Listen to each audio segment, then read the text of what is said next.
Facebook y el aula virtual de la Subgerencia de Capacitaciones del Poder Judicial, además del prestigioso canal de Justicia TV.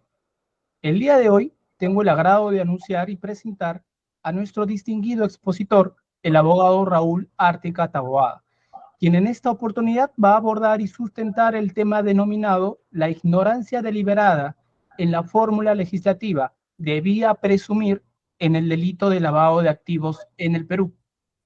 En esta tarde, además, nos acompaña el doctor Max Oliver Bengoa Valdiglesias, juez especializado de esta Corte Superior Nacional, quien en representación de la Comisión de Capacitación nos dedicará unas palabras de bienvenida.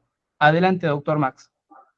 Muy amable, doctor Alexis, a la distinguida audiencia, saludar a nuestro expositor, doctor Raúl Ártica Taboada, y darle la bienvenida, como no, a nombre del señor presidente de esta Corte Superior de Justicia Especializada, el doctor César Bonay Calcín, y de nuestro señor presidente de la Comisión de Capacitación, el doctor Rómulo Carcausto Caya, también nos acompaña, desde luego, a efecto de escuchar una exposición que ha concitado bastante interés. Hemos tenido ocasión de conversar con algunos colegas y nos significan que este tema realmente es valioso, importante en su análisis, estudio, porque va a permitir un mayor alcance en el análisis de un ámbito del delito de lavado de activos que consideramos pues sumamente trascendente para la resolución de los casos que conoce, sobre todo esta Corte Nacional, y como no también para las demás cortes del país y los operadores del sistema de justicia. Estamos seguros que el doctor Ártica va a saber pues expresar lo más relevante de los estudios que conocemos, ha estado desarrollando en esta materia, y con esto también vamos a poder nutrirnos al respecto. Le damos la más cordial bienvenida, doctor Ártica. Gracias. Gracias. Agradecemos las palabras del doctor Max Bengoa. A continuación, vamos a dar lectura a la trayectoria académica y profesional de nuestro ponente. El doctor Raúl Martín Ártica Taboada es abogado por la Universidad Nacional Federico Villarreal. Actualmente cursa estudios en la Maestría de Derecho Penal por la Pontificia Universidad Católica del Perú. Actualmente es adjunto de docencia en el curso de Teoría del Delito por la misma casa de estudios. Es miembro egresado honorario y es coordinador académico del Taller de Dogmática Penal de la Universidad Nacional Mayor de San Marcos. Es asociado en el Seminario Lector de Jóvenes Investigadores en Derecho Penal y Ciencias Penales del Perú. Se desempeñó como asistente judicial y proyectista de la Primera Sala de Apelaciones Nacional de la Corte Superior Nacional y la Sala Penal Especial de la Corte Suprema de Justicia de la República. Sin más preámbulo, vamos a dar inicio a esta ponencia. Adelante, doctor Raúl, lo escuchamos. Sí, gracias. ¿Se me escucha bien? Quisiera confirmar eso, Alexis, por favor. Sí, te escuchamos bien. Perfecto. En primer lugar, debo agradecer la invitación a la Cátedra de los Jueves. Creo que es un espacio académico bastante importante y de bastante arraigo en el país. Debo agradecer las palabras del doctor Max Bengoa, juez de la Corte Nacional, y también la presencia, como no, del juez superior Rómulo Carcausto Caya, a quien le agradezco su presencia. En primer término, también debo saludar, como no, a los asistentes, llámese especialistas y demás de la Corte Nacional, quienes soy testigo de aquella labor importante que desempeñan en la Corte Nacional, y no quería dejar pasar esta oportunidad de poder expresarles mi saludo, mi afecto y, como no, también mi cariño. Habiendo dicho esto, y sí comparto la expresión inicial del doctor Bengoa en relación a la importancia, llámese a nivel actual como hacia el futuro, respecto a este tema de ignorancia deliberada, que ha sido un tema que he podido investigar, que fue materia de mi tesis de pregrado, que tuvo una calificación muy importante, y que, dicho sea de paso, podría adelantarles como un aspecto anecdótico que sus fundamentos, el interés como tal, nació también a través de la Corte Nacional. Y capaz algunos profesores, algunos magistrados que para el año 2018 eran parte de la Corte Nacional, recordarán que el profesor Ramón Ragués, profesor español, quien desde mi punto de vista ha sido quien ha escrito uno de los mejores libros respecto a imputación subjetiva en habla hispana, nos visitó, en este caso en la sala de conferencias de la Corte Nacional, en el edificio Zavala, y él expuso sobre este tema de ignorancia deliberada. A nivel general, claro está. Él había escrito un libro en el año 99 sobre este tema de ignorancia deliberada, y es desde ese punto de partida, vuelvo a decir, desde un punto de vista anecdótico aún, todavía no entró al ámbito jurídico, por el cual despertó en mí este interés relacionado a la ignorancia deliberada. Desde la posición que yo enmarqué, he tratado de, llamémosle así, asemejarlo a un delito específico de nuestro Código Penal, que en este caso, a lo largo de mi exposición, será materia en el delito de lavado de activos, en específico en nuestra tipificación actual sobre dicho delito, y por ende, diría yo, ahí pediría que pase la diapositiva, por favor, para poder ya hablar sobre el tema. Una reflexión inicial por la cual me gustaría, llámese captar la atención, llámese ir desdibujando propiamente qué entendemos o qué deberíamos entender por ignorancia deliberada, parte de esta frase, y es: la irracionalidad cognitiva no puede beneficiar a quien comete un delito. Para esto, debo plantear un ejemplo que no se me ha ocurrido a mí, debo ser totalmente sincero, sino es un ejemplo planteado por el profesor Lubán del derecho angloamericano, quien señala que en el régimen nazi, en esa época oscura del régimen nazi, cuando ya posteriormente se tenían los juicios de Nuremberg, existía un ministro específico, Albert Speers, quien de alguna manera, al momento de ser juzgado, él mantuvo una posición muy importante y que posteriormente fue escrito en sus memorias. Esta posición que él asumía era: yo jamás tuve conocimiento, hago énfasis en esa parte, jamás tuve conocimiento de lo que sucedía en los campos de concentración. Un ministro de armamento señalaba como argumento de defensa el hecho de que no sabía, no conocía específicamente qué sucedía en los campos de concentración. Pero a lo largo del desarrollo del juicio se estableció lo siguiente, y es que él señaló, Albert Speers, señaló que no tuvo el conocimiento específico sobre lo que sucedía en los campos de concentración debido a que otro ministro de aquel régimen nazi le señaló específicamente y textualmente que no acuda jamás a los campos de concentración porque aquellas cosas que sucedían ahí eran atroces e indescriptibles. Es en este sentido que a través de los juicios de Nuremberg se condenó a Albert Speers pese a esta posible falta de conocimiento específico sobre lo que sucedía en los campos de concentración. Este es un ejemplo muy importante, todavía no entrando al lavado de activos, pero que nos permitiría conocer, ya de alguna manera, y hago énfasis en ese conocer, aunque suene paradójico, de lo que deberíamos entender por ignorancia deliberada. Siguiente diapositiva, por favor. Y aquí viene, y tengo que darle mucho crédito al profesor Ramón Ragués, a quien más adelante expondré por qué me distancio de muchas de las posiciones o mucho del criterio que asume el profesor. Hay muchos artículos posteriores a su libro del año 99, pero si hoy yo me atrevería a decirles a ustedes, aún habiendo transcurrido pocos minutos, si hay algo o alguna frase por la cual deberíamos tener en cuenta la ignorancia deliberada, yo creo que esta sería una frase que englobaría de muy buena manera a este tema como tal. Y es: no querer saber aquello que puede y debe conocer equivale a saber. Frase dada por el profesor Ramón Ragués. Siguiente diapositiva, por favor. Y aquí hago este planteamiento general, este problema general, y es, oye, la ignorancia deliberada me parece ciertamente algo confuso, algo no legislado todavía. Tenemos dolo y culpa como aspectos subjetivos en el Código Penal, y ahora podríamos aplicarlo en lavado de activos en el Perú, específicamente en esa fórmula legislativa debía presumir.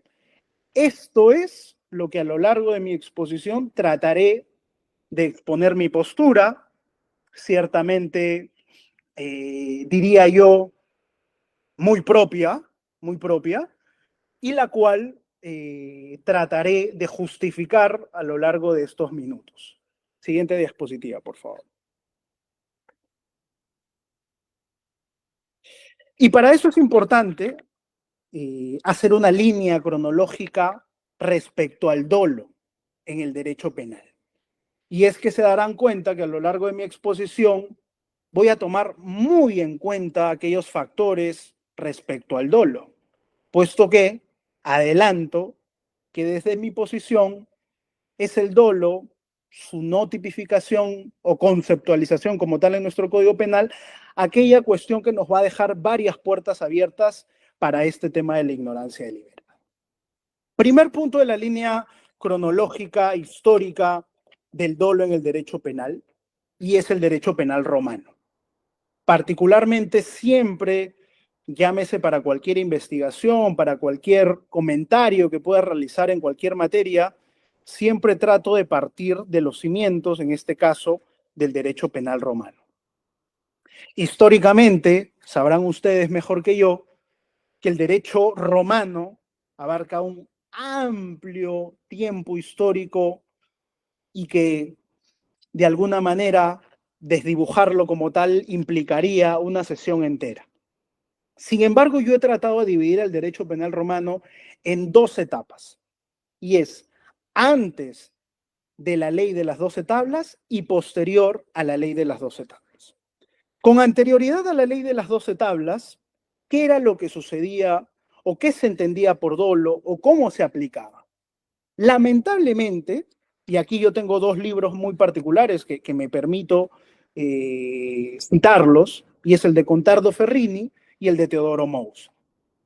En el de Contardo Ferrini señala específicamente que en el derecho penal romano, antes de la ley de las 12 tablas, prácticamente la imputación subjetiva en específico, el dolo, no era tomada en cuenta. No era un factor determinante a la hora de imputar o de sancionar un delito.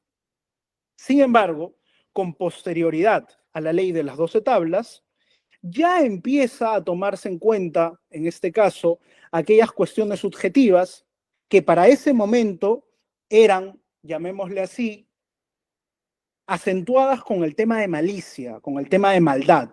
Era un dolo enteramente subjetivo, si cabe el término, y por lo tanto, lo que se hacía a través de su aplicación era sancionar de una manera más severa a aquel sujeto que se determinaba que actuaba con malicia, con maldad y con algunos otros sinónimos relacionados. Ahora, como punto 2 de la línea cronológica del dolo, y aquel punto que considero bastante importante, es el dolus indirectos de Karsov. Esto data del siglo XIV. ¿Qué sucedió en el siglo XIV?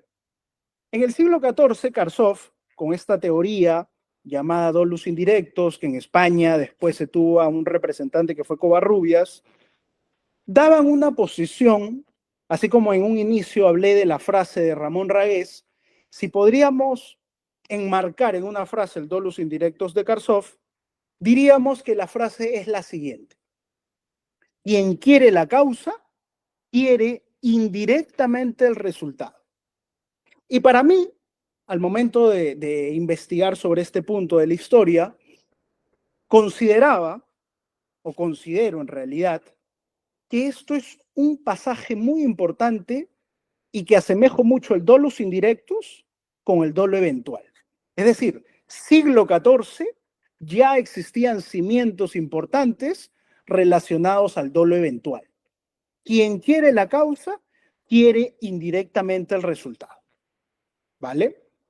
Posterior a esa etapa tenemos a Feuerbach, tenemos algunas otras posturas importantes también, pero que desde mi punto de vista lo que hicieron de esa forma fue llevar el dolo y la culpa a la culpabilidad, lo que ahora está de moda también en materia de imputación subjetiva, el dolus malus, la profesora Facchiuri, entre otros profesores que últimamente están desarrollando este tema. Sin embargo, si nos situamos enteramente en esta línea cronológica del dolo, tendríamos como tercer pasaje importante al dolo volitivo. No vale la pena, considero yo, situarnos o demorarnos mucho en su explicación. Creo que el dolo volitivo está bastante claro que es conocimiento más voluntad. Me atrevería a decir que existen aún sentencias que parten todavía de este entendimiento del dolo. No digo que sea incorrecto. Lo que sí digo es que posterior a esta etapa del dolo volitivo,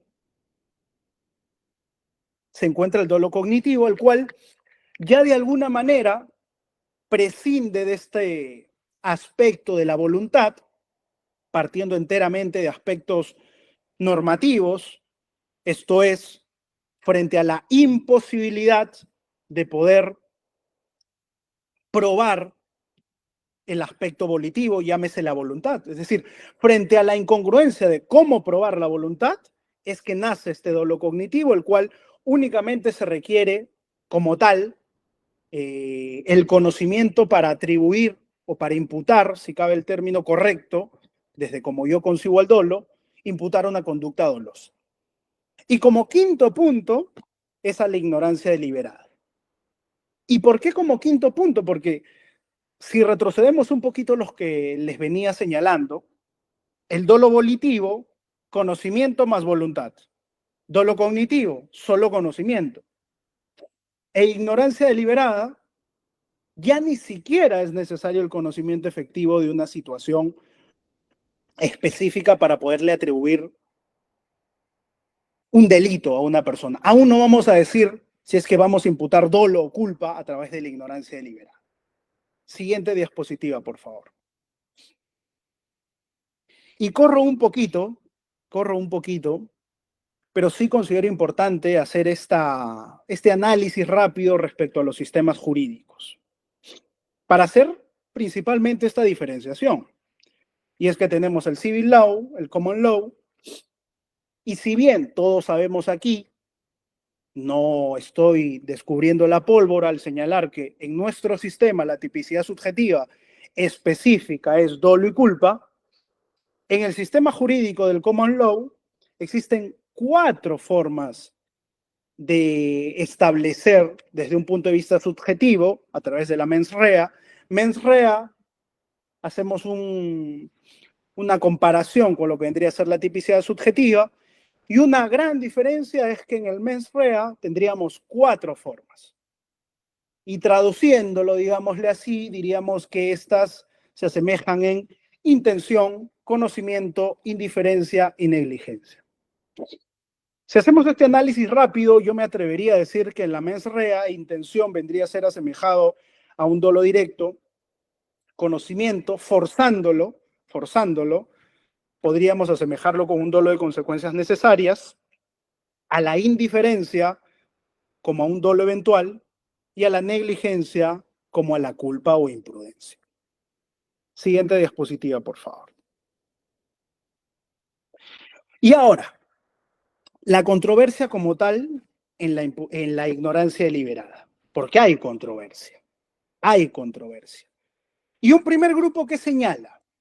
Un primer grupo señala que la ignorancia deliberada es un avance importante, supersticioso.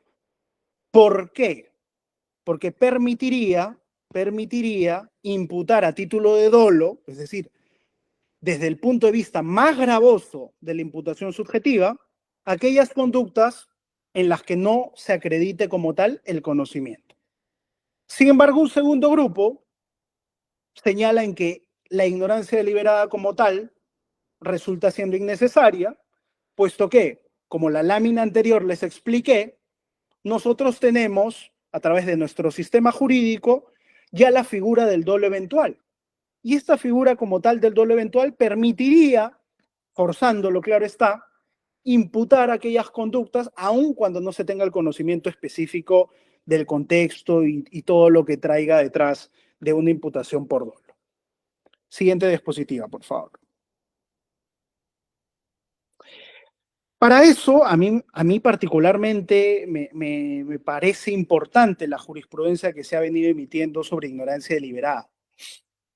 Un comentario antes de poder desarrollar aquellos pronunciamientos que considero importante, está en que una crítica usual que se suele señalar sobre ignorancia deliberada es que hoy como tal en España ya no se aplica ignorancia deliberada. Particularmente me atrevería a decir que hasta la actualidad, llámese junio, llámese julio, se siguen emitiendo pronunciamientos del Tribunal Supremo en lo penal en España respecto a ignorancia deliberada. Como tal, me adelanto en una fuerte crítica que se suele señalar en que la ignorancia deliberada en nuestro sistema, específicamente en España, ha ido retrocediendo en el tiempo. Si bien es cierto, podríamos decir que a lo largo de estos últimos años su aplicación viene siendo materia de críticas y viene siendo materia de perfilamientos, que considero que son importantes hacerlo, eso no quita que como tal se sigan aplicando distintos pronunciamientos sobre ignorancia deliberada. Haciendo este comentario, me decanto en analizar respecto a Estados Unidos, en específico el caso Regina versus Slep, en 1861. Es el primer caso en el cual aquellos que han estudiado sobre ignorancia deliberada señalan que es el primer caso en el que se habló sobre el tema. Como tal, corresponde hacer este comentario de que ignorancia deliberada no es tan novedoso como tal. No es una figura tan antigua o tan nueva, perdón, sino que resulta siendo ya un tema que tiene larga data. Si bien es cierto, no en nuestro sistema, pero que sí, de alguna manera, cuenta con una gran cantidad de tiempo en el cual se ha venido desarrollando. Sin embargo, no falta razón en decir que es a partir de la década del 70 en adelante en que se ha venido aplicando con mayor ahínco en Estados Unidos, principalmente en estos casos sonados de transporte de drogas desde México a Estados Unidos y que suelen tomar como argumento de defensa aquellos conductores del no conocimiento de lo que estaban trasladando. Es en muchos de estos casos que se ha aplicado ignorancia deliberada. Y también he resaltado el caso de Estados Unidos versus Heredia en el año 2007, porque ahí de alguna manera lo que se hace es perfilar o establecer de alguna manera aquellos presupuestos específicos para la aplicación como tal de la ignorancia deliberada. También tenemos el caso Messi en España, casos del 2012, del 2006, del 2023. Actualmente hay casos en el 2024, como he señalado. Y un caso que me parece importante comentar es en Brasil. Y es un caso desarrollado o resuelto por el Tribunal Supremo Federal de Brasil, porque en estos casos propios del lavajato y demás, esta fue una sentencia que en lo particular considero bastante importante, porque se persiguió, llamémosle así, a lo que vendría a ser el Partido de Trabajadores de Izquierda, o este caso es relacionado a este partido, y lo que se hizo fue, a través de la figura de ignorancia deliberada, se sancionó penalmente a tipo de dolo, tomando en cuenta la ignorancia deliberada, a, en este caso, contadores y aquellas personas semejantes al partido. Si por A o B alguien desea que se pueda compartir esta sentencia, con bastante gusto la realizaré. Y a nivel de nuestro país, si bien es cierto, no se tiene aún, y hago énfasis en ese aún, pronunciamiento sobre ignorancia deliberada, cabe rescatar que en el expediente 740-2014 en Maynas se hizo una breve mención sobre ignorancia deliberada, y la Corte Suprema, a través del recurso 1881-2014 Lima, lo que hizo fue señalar un aspecto que yo resaltaba bastante, y es que señaló que la tipificación subjetiva o la imputación subjetiva podría darse a tipo de dolo, culpa o ignorancia delictiva. Ese breve énfasis en ignorancia delictiva, desde mi punto de vista, podría englobar ignorancia deliberada y por ende suelo resaltarla cuando hablo o cuando he expuesto sobre este tema. Siguiente diapositiva, por favor.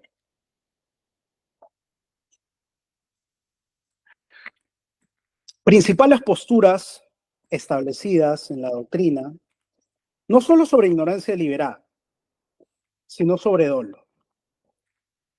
Un profesor al cual debo hacer bastante énfasis es el profesor Gunther Jacobs, a quien suelo dividir su postura respecto al dolo en dos situaciones, en dos momentos.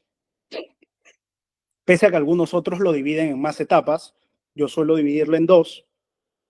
Y es que él parte de un ejemplo el cual voy a relatar a continuación. Y es, tenemos dos terroristas, ambos con una hoja de vida muy similar, y están escapando, en este caso, llamémosle así, de la policía. Tienen frente a ellos, están manejando un vehículo a toda velocidad, a un cerco policial para que ya se frenen y para que ya no puedan seguir huyendo. El primero se cuestiona la posibilidad de no frenar y de que pueda atropellarlos, de que pueda generar un accidente, pero pese a eso, decide no frenarse y choca intempestivamente contra estos vehículos. Un segundo terrorista, sucede exactamente lo mismo, pero en lo absoluto se cuestiona la posibilidad de que pueda morir gente, de que pueda chocar vehículos, de que pueda gestionar un caos total, y lo que hace es, coloquialmente diríamos, ir hacia adelante. Este primer Jacobs se cuestiona en que al escrupuloso, es decir, al del primer ejemplo, al que ligeramente se pasó por su cabeza la posibilidad de generar un choque, de generar daños, pese a que es un terrorista, a este se le impute una conducta tipo dolosa. Mientras que al segundo, que no se representó en lo absoluto bajo la doctrina clásica, diríamos, cuestionable claro está, que esta conducta debería ser pasible a título culposo. Y este primer Jacobs, se cuestiona por qué se premia al inescrupuloso frente al escrupuloso. Pero partiendo de la legislación alemana y partiendo específicamente del error de tipo, o de esta contraposición del error de tipo, lo que hace es señalar que en los casos que antes he señalado habría una imprudencia dirigida. Es decir, que aquellas personas que pese a que podrían haberlo hecho, no lo hacen, no se cuestionan en lo absoluto, pese a que pudieron haberlo hecho, se está frente a una imprudencia dirigida. Todavía no dice que es dolo. Sin embargo, por eso hablo de un segundo Jacobs, este segundo Jacobs lo que habla es de una ceguera ante los hechos. Y así lo vamos a definir muy rápidamente. Obviamente que si hay que analizar aún desde un punto de vista más profundo, habría para hablar 5 sesiones más sobre su postura. Pero este segundo Jacobs habla de ceguera ante los hechos. Es decir, ya no se limita al tema del error, en específico el error de tipo, en la tipificación alemana del Código Penal. Y él habla de evitabilidad calificada. Esto es, que la ceguera ante los hechos permitiría imputar dolo pese a un no conocimiento efectivo. Esto partiendo de una palabrita clave también, que es la indiferencia. Aquel que es indiferente a una situación que por, llamémosle así, deber, tenía que objetarla, tenía que observarla, está frente a una ceguera ante los hechos. Y por ende, su conducta debía ser pasible de la más gravosa ¿Y cuál es la más gravosa? Claro está, la postura de la imputación subjetiva a título doloso. Aquí hay muchas posturas por las cuales podríamos partir, llámese Pupe con el tema del peligro de dolo y peligro de culpa, este intento de normativizar la voluntad, la postura o la crítica que realiza el profesor Feijó Sánchez a la ignorancia deliberada. Esta crítica que él realiza, crítica que considero muy importante, muy certera, dicho sea de paso, esta crítica lo que hace es decir, nosotros ya tenemos en nuestro sistema doble eventual. Por lo tanto, no bastaría ampliar lo que se entiende por doble eventual y no traer esta, llamémosle así, mala abstracción del sistema angloamericano o esta mala traducción del sistema angloamericano de ignorancia deliberada y demás. Es una crítica bastante fuerte y certera, vuelvo a decir, crítica responsable que realiza el profesor Feijó, la misma del profesor Ragués.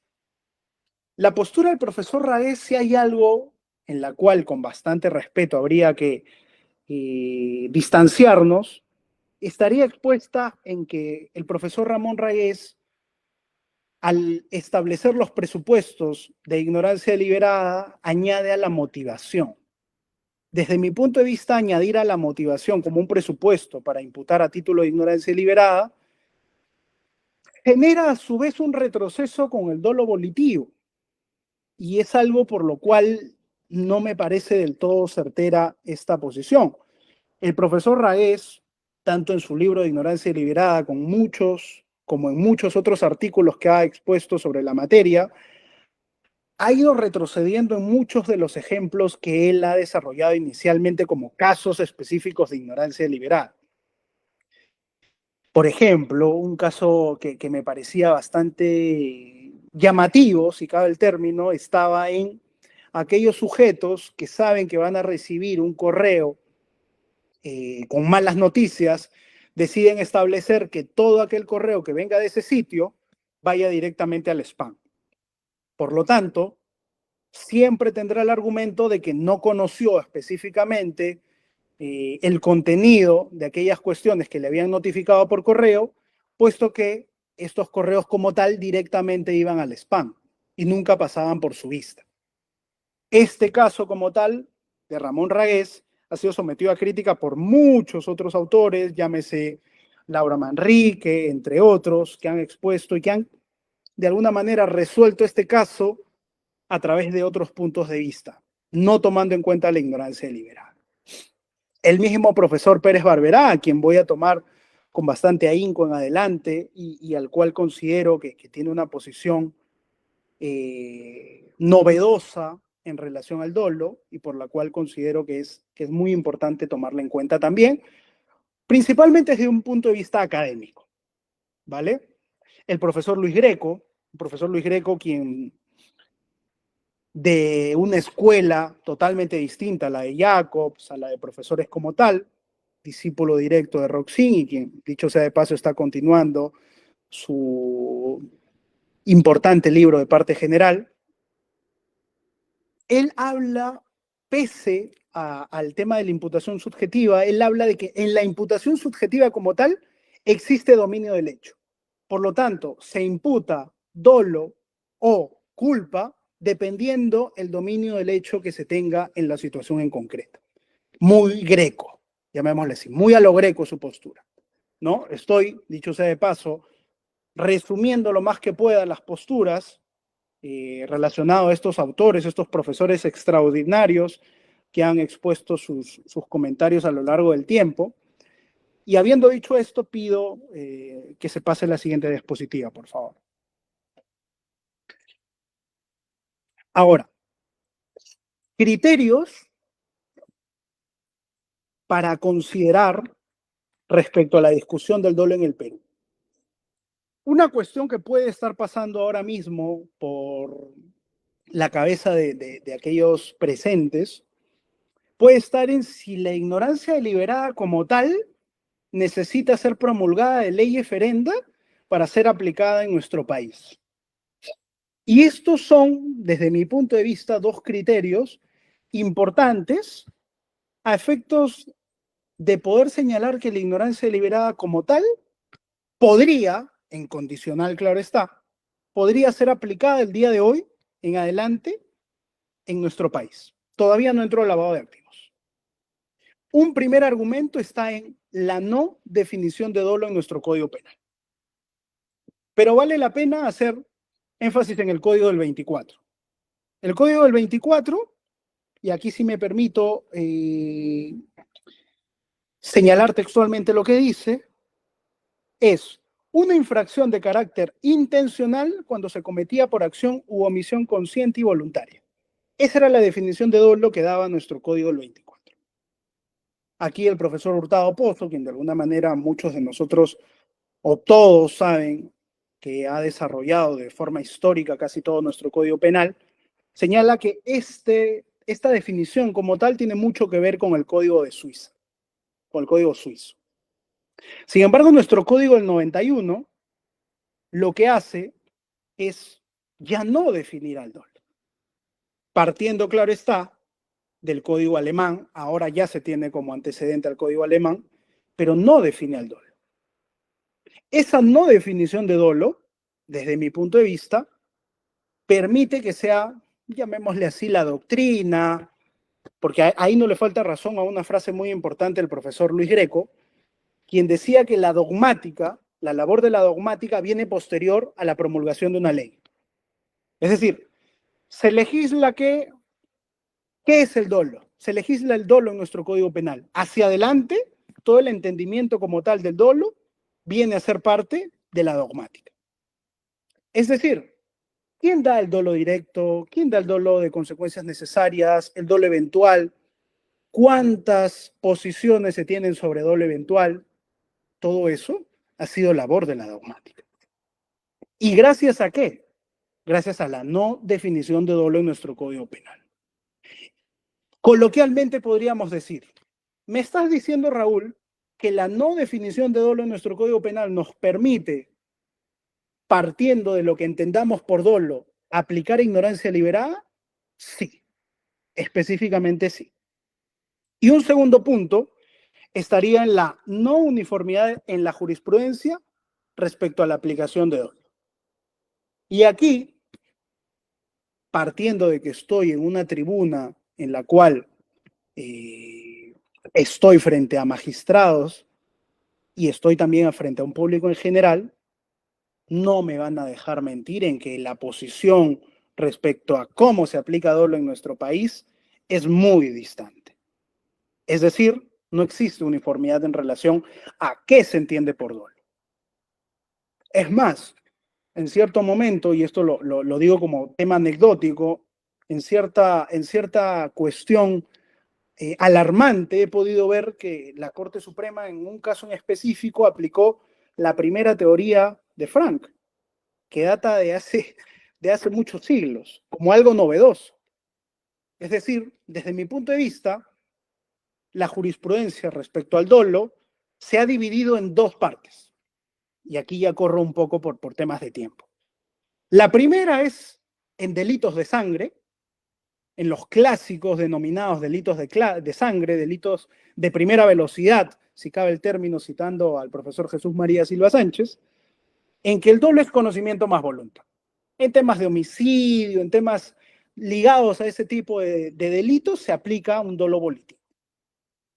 Pero en temas de corrupción de funcionarios, por ejemplo, se suele aplicar, porque también se aplica dolo volitivo en algunos casos, pero se suele aplicar un dolo cognitivo. Es decir, partiendo de aspectos enteramente normativos, llámese a la posición específica que tenga el autor, entre otras cuestiones, se suele aplicar en estos casos. Es decir, no existe una uniformidad respecto a la jurisprudencia en dolo. Siguiente diapositiva, por favor. Ya entro al lavado de activos.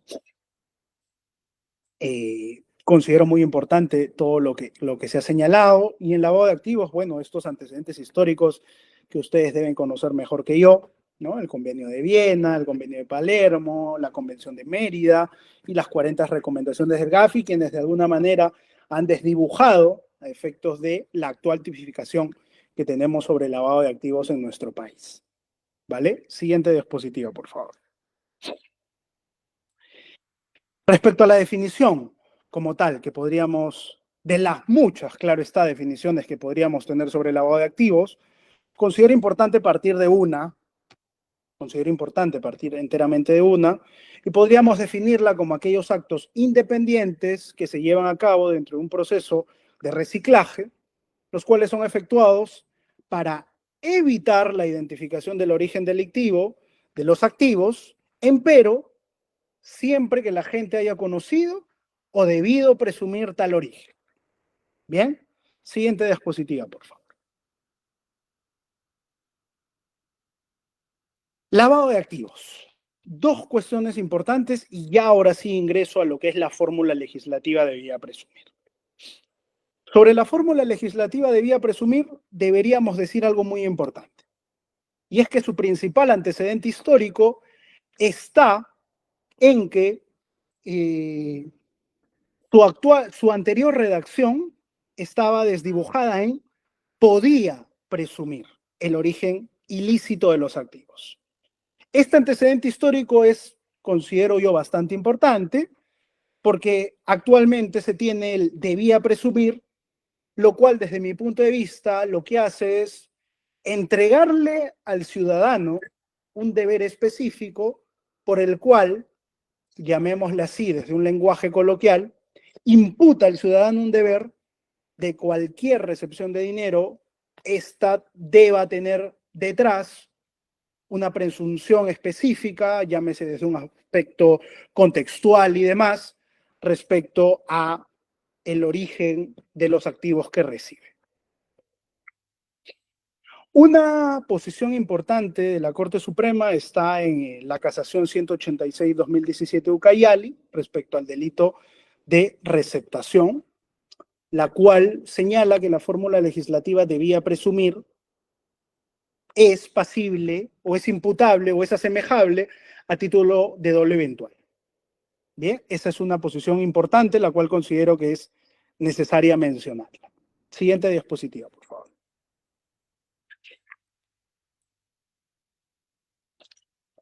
¿Cuál es la posición que en este caso asumo, vuelvo a decir, desde un punto de vista enteramente académico,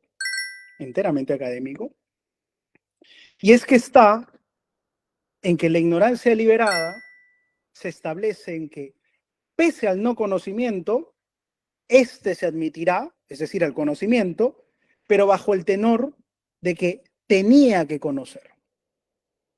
Y aquí viene un aspecto muy importante sobre los defectos cognitivos, sobre la irracionalidad cognitiva y muchos otros sinónimos que considero que son muy importantes para, en el hipotético caso en que se aplique ignorancia deliberada, sean tomados en cuenta. Dos palabras muy importantes, si en algún momento se quiere aplicar ignorancia deliberada, considero yo que estaría en la irracionalidad cognitiva del argumento. Es decir, desde un aspecto, llamémosle así, filosófico, podríamos decir que aquellos casos en los que exista una irracionalidad cognitiva del argumento en el cual se está planteando, podría ser pasible de la aplicación de la ignorancia deliberada. Llámese el caso del correo directamente enviado al spam, eso no es lavado de activos, claro está, pero es un ejemplo que considero yo muy importante. Y se habría, desde mi punto de vista, hoy, ustedes llevarse alguna frase, alguna cuestión importante de estos minutos que vengo exponiendo, estaría en que la posición de la ignorancia deliberada se resume de la siguiente manera. Hacer P implica tener que saber Q. Por lo que quien hace P está comprometido, lo reconozca o no, con el conocimiento de Q. Es decir, esta frase engloba lo que hace instantes le acabo de mencionar a todos ustedes respecto a la irracionalidad cognitiva. Lo reconozcas o no, lo conozcas o no, existen situaciones en las que tú tenías que conocer. y no debías, como anteriormente se solía señalar. Siguiente diapositiva, por favor. Y un caso práctico ya situado en lavado de activos. Un sujeto que se hace nombrar gerente de varias empresas en las que firma documentos que facilitan los actos de lavado de activos sin conocer el contenido íntegro de los mismos, porque no le interesó en lo mínimo averiguar el detalle, sino que su única motivación era el alto salario que cobraba por dicha labor. Partiendo de la frase anteriormente señalada, ¿cómo lo plantearíamos? Diríamos, hacer P, ¿qué es hacer P? Firmar documentos y conocer el contenido, implica tener que saber que su conducta es Q. ¿Qué es Q? Facilita actos de lavado de activos. Por lo que quien hace P, en este caso, firmar documentos sin conocer el contenido, está comprometido, lo reconozca o no, con el conocimiento de Q. ¿Qué cosa es Q? Facilitar actos de lavado de activos.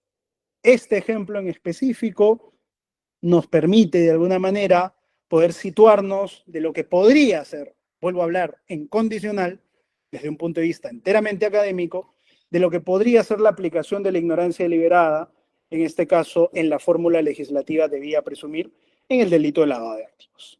Siguiente diapositiva, por favor. Por lo tanto, la posición asumida se engloba de la siguiente manera, y es que ignorancia deliberada no necesita que sea promulgada de ley referenda, sino que partiendo exclusivamente de dos pasajes que ya les he mencionado, esto es, la no definición de dolo y la no uniformidad de la jurisprudencia sobre dolo, porque distinto sería el caso en que se tenga una posición firme respecto a lo que se entiende por dolo, uniforme, y de esta manera no permita nuevas posiciones respecto al tema, cosa que no sucede en nuestro país. Considero que la ignorancia deliberada como tal debería ser encuadrada en el hipotético caso que se quiera aplicar bajo los parámetros enteramente normativos del dolo eventual. Esto es, respetando, claro está, la presunción de inocencia, respetando principios de legalidad, entre otros principios importantes en el proceso penal, pero que como tal deban partir de los efectos específicos de la aplicación del dolo eventual. ¿Vale? Siguiente diapositiva, por favor. Esto es una jurisprudencia del año 2017 que considero importante citar, ya prácticamente muy cerca de terminar mi exposición, y es que el Tribunal Supremo Español señala que es contundente al afirmar que existía un conocimiento inequívoco. Y hagamos énfasis en esta frase final. El desconocimiento evitable derivado de la indiferencia no es un error y no puede provocar una descarga de responsabilidad. No puede errar aquel que no tiene interés en conocer. Y aquí podríamos asemejarnos a lo que señalé sobre Jacobs, a lo que señalé sobre Ragués, a lo que señalé sobre Pérez Barberá, entre muchos otros autores que parten de esta misma contundencia en relación a poder señalar que aquellas conductas en las cuales existe indiferencia, desconocimiento evitable, ceguera ante los hechos, entre otras cuestiones similares, no corresponde la aplicación del título de imputación subjetiva, menos gravoso, que en este caso sería imprudencia o culpa, sino que correspondería no premiarlo e imputarle la tipificación subjetiva más alta, que sería la de dolo. Claro está que aquí alguno me podría decir, bueno, entonces partamos de la cuadratura del dolo del profesor Molina Fernández y partamos de aspectos un tanto más, llamémosle así, más aplicativos, menos dogmáticos. Y claro está que siempre este tema de dolo e imputación subjetiva no le faltará razón al profesor Ramón Ragués cuando hablaba de consenso divergente, que era un consenso divergente, y siempre suelo cerrar mi exposición con frases de este tipo, está en que existe un consenso en el fondo de lo que se está diciendo, pero existe divergencia en las palabras en las que se dice. Esto es, Hablábamos de la discusión de culpa consciente con dolo eventual, entre muchas otras discusiones que a lo largo del tiempo han existido sobre la imputación subjetiva, pero si nos ponemos a analizar una por una, nos vamos a dar cuenta de que en puridad estamos diciendo lo mismo, pero con palabras distintas. Siguiente diapositiva, por favor. Conclusiones. Yo desarrollo las conclusiones en tres aspectos.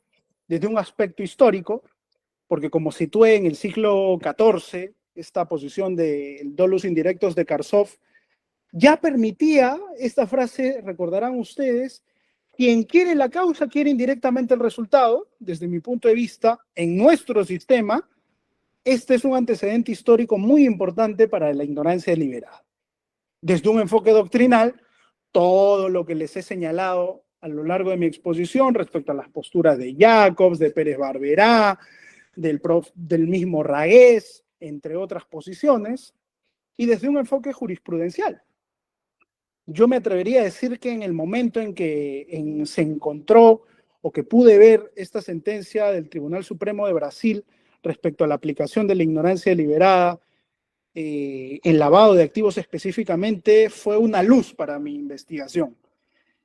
Y considero yo que a nivel jurisprudencial en nuestro país llegará el momento en que este tema se ponga sobre la palestra. Considero yo que todavía no está, pero no pasará mucho tiempo cuando este tema ya sea materia de discusión, de críticas y demás, por lo cual considero que estos espacios son importantes a efectos de poder, llamémosle así, ir apuntando ciertas nociones sobre el tema, y por lo tanto debo cerrar mi exposición señalando que cuanto mayor es el riesgo creado, más fácil es evitar, porque es justamente esta elevada entidad de peligro la que va a poder imputar a título, en este caso más gravoso, en la cual sería a título de dolo.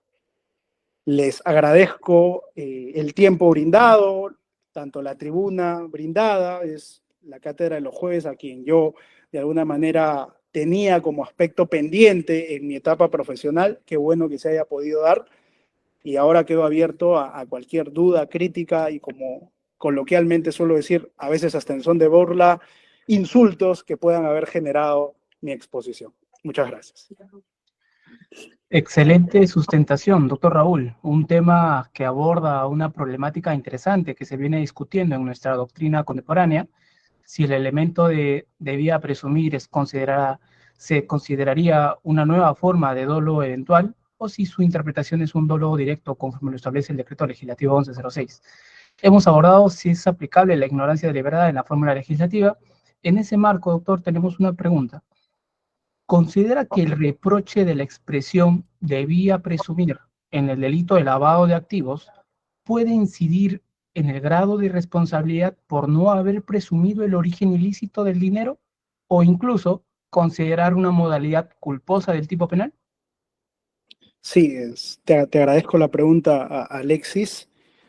Y cabe señalar que existe una posición doctrinal, considero yo, marcando cierta distancia, aún minoritaria. Digo aún porque en el ámbito académico puede todo pasar. Diría yo que esta corriente doctrinal está encabezada por el profesor Percy García Cavero. El profesor Percy García Cavero lo que señala es que esta postura de debía presumir en lavado de activos podría ser enmarcada a título culposo.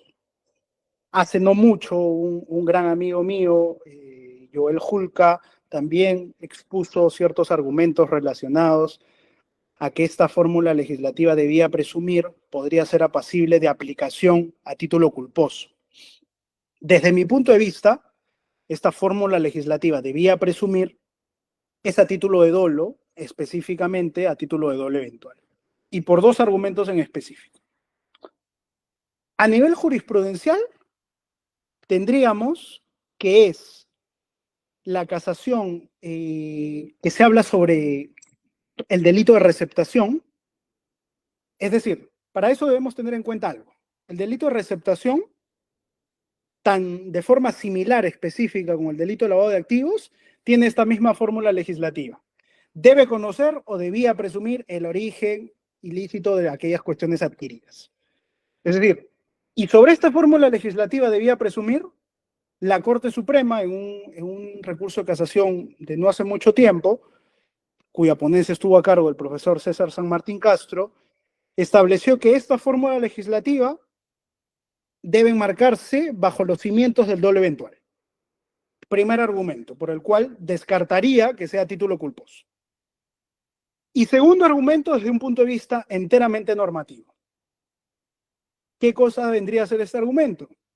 Principio de legalidad, partiendo de lo tipificado en nuestro Código Penal, tenemos que todas las conductas son a título dolosa, salvo expresamente se encuentren desdibujadas como culposas. Esa cuestión considero yo que vendría a ser, por lo cual me decantaría en que, partiendo de que el lavado de activos no tiene específicamente algún supuesto específico en el que se hable de culpa, por el cual me decantaría en que también, desde un punto de vista normativo, aquí sí necesitaríamos, por ejemplo, de una posición o de una añadidura de ley eferenda. Yo lo que he defendido hace un momento es que para aplicar ignorancia deliberada yo no necesito de ley eferenda nada. No necesito de ley eferenda nada. Pero para aplicar lavado de activos culposo, ahí sí, desde mi punto de vista, necesitaría de ley eferenda la añadidura de esta parte específica de culpa, ¿vale? Entonces, desde como concibo el entendimiento de este tema, me decantaría en que debía presumir como tal el origen ilícito de los activos, es una conducta enteramente dolosa. Ya sea que se entienda por dolo, pero enteramente dolosa. Esa sería, Alexis, mi respuesta. Bien, sin lugar a duda, la doctrina va a seguir marcando un sendero en el desarrollo de esta figura legislativa. Muchas gracias por su respuesta, doctor. Antes de dar la palabra clave, informarles a todos nuestros asistentes que en la próxima sesión se presentará otro tema de alto interés denominado el desarrollo jurisprudencial del delito de trata de personas, en la sesión número 303, a cargo de nuestra ponente Vanessa Moncada Casafranca, el cual están cordialmente invitados. Doctor, ¿nos podría indicar su palabra clave para nuestros asistentes puedan hacer su registro? A ver, ¿qué palabra clave pondríamos? Yo me decantaría en que sea dolo. Creo que hemos hablado bastante de esto. Perfecto, entonces la palabra es dolo. Tenemos un tiempo destinado, a efecto puedan realizar su registro. Bueno, estimado ponente, a nombre de la Presidencia de la Corte Superior Nacional y la Comisión de Capacitación, queremos agradecer su participación y disposición, sino antes hacer extensivo nuestro agradecimiento, otorgándole un presente recordatorio de su ponencia y su certificado de participación como ponente en esta sesión número 302.